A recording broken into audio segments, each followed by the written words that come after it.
we got another title fight, boys. UFC 283, January in Rio de Janeiro, Brazil. Glover Teixeira, the former champion, will be taking on Sweet Dreams Jamahal Hill, the Chicago native, who's on a fucking hell of a run, man. First ever Contender Series fighter. Actually, second, let me rephrase. Second ever Contender Series fighter, because I believe Alex Perez also fought on on the Contender Series and he also fought Davison. But regardless, probably the best shot for Contender Series fighter to actually win a belt, man. I gotta be honest with you. It's controversial to make this fight, and it kind of, in a lot of people's eyes, it devalues the title. You know, it just kind of makes people feel like titles don't really matter. They're kind of just props, and to an extent, that's always been the case. But it's pretty clear now. All that being said, this fight's a banger. Angel, what are your thoughts on this one?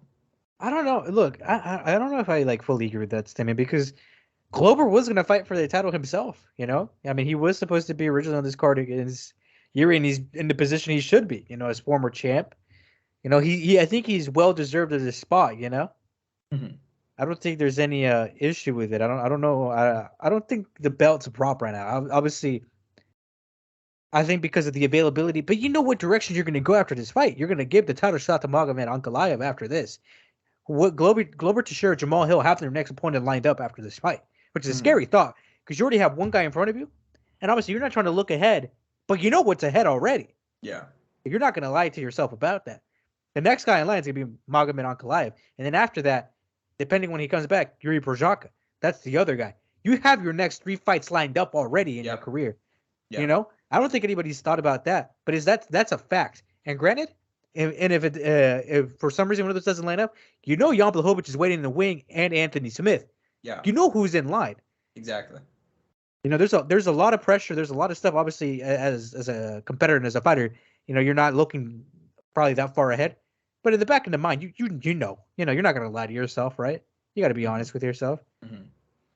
Yeah, I mean, I think the thing that's interesting about this and something that not a whole lot of people are talking about is, well, actually 2 things, really.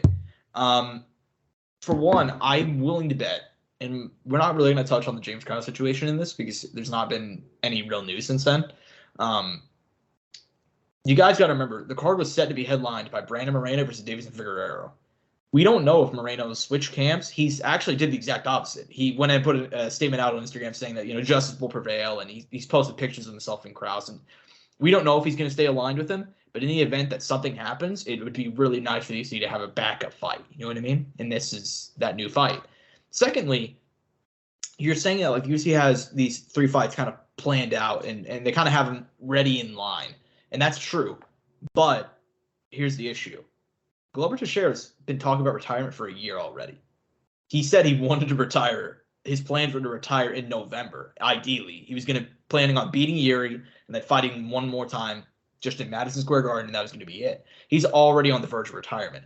There's a very good chance that Glover Teixeira beats Jamahal Hill and retires in his home country.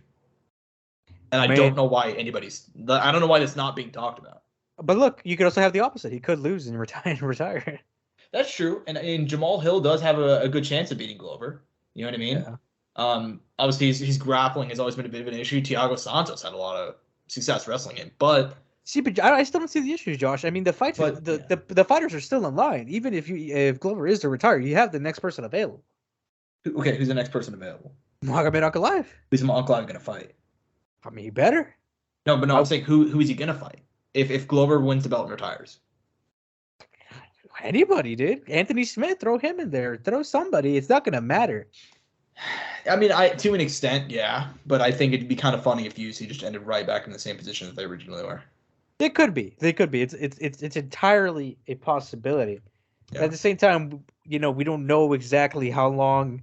And look, there's going to be a decent bit of period of time between after the fight. You know what I mean? Mm-hmm. Yeah, I mean, we'll have to see what happens.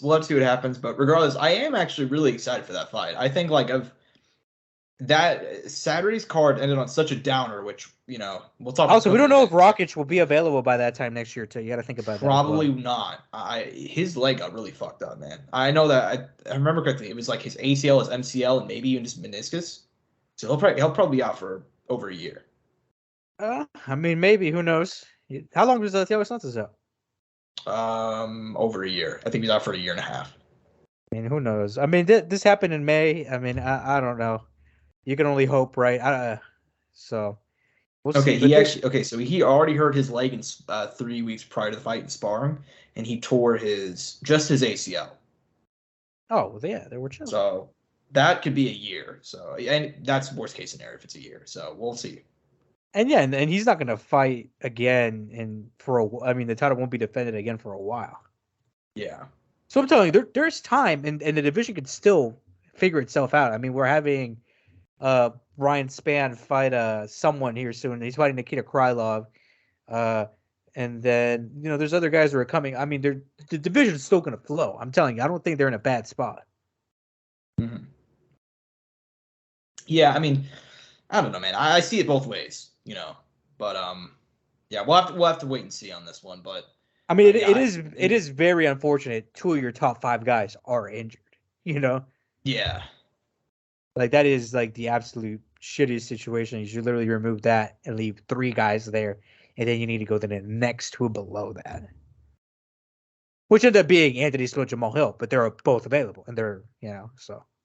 That's what I'm telling you. I don't think it's in a bad place. The matchmaking is there. It's just they need to make it happen. Mm-hmm. Yeah, true. And there's a whole lot of variables, so we obviously don't know what's going to happen yet. But we'll see. And the reality is that we're only a month away from this next title fight.